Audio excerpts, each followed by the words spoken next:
A very common thing you're going to do is try to cite a web page. For example, in this document here, I have an image, and this image wasn't my own. It came actually from a web page called robotshop.ca.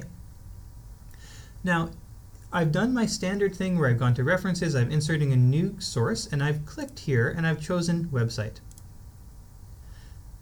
Look at all the number of options I have. It turns out some of these are redundant, and it's not at all obvious why. I'm going to talk about these three here, year, month, and day, compared to year accessed, month accessed, and day accessed. These refer to the year, month, and day that the web page itself was created.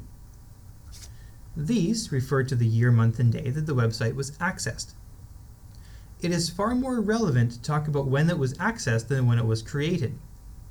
The reason being that if I make a reference in right now 2019, probably 5 years from now that web page won't exist. So it doesn't matter when the web page was created, it matters when I accessed it. There are many different solutions online for archiving the internet and that sort of thing. We're not going to get into them, but the key takeaway here is to understand that the key information we need is these three: access, dates. So the author is a corporate author. It is robotshop.ca. In fact, they're called robotshop.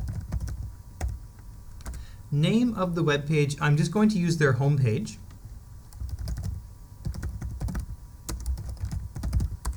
Production company, again, so that is who produced the website for the company.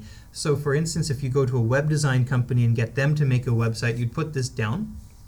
For the vast majority of things you'll be citing, we don't need that. And remember, the purpose of citation here in IEEE format is to make sure that the reader can go and find this reference later. So it really doesn't matter who produced the website, it matters where to find it. So I'm going to skip these 4 fields, and you're free to do so as well. Now I need to add my accessing dates. So this is 2019. The month is July in this particular case, and the date is the 8th, so July 8th. And URL, so you'll notice it gives an example, http : and then www. You don't really need the HTTP part if you don't want it. Again, we just want to make it so that the reader can go and find this reference. So I'm going to type in www.robotshop.ca, and that's sufficient for IEEE formatting a web page reference.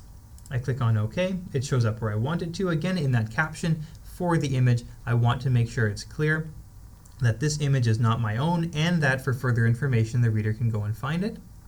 And finally, I'm going to go to the bottom my reference page here. I'm going to click inside of it and update, and we have the online resource showing up in appropriate formatting.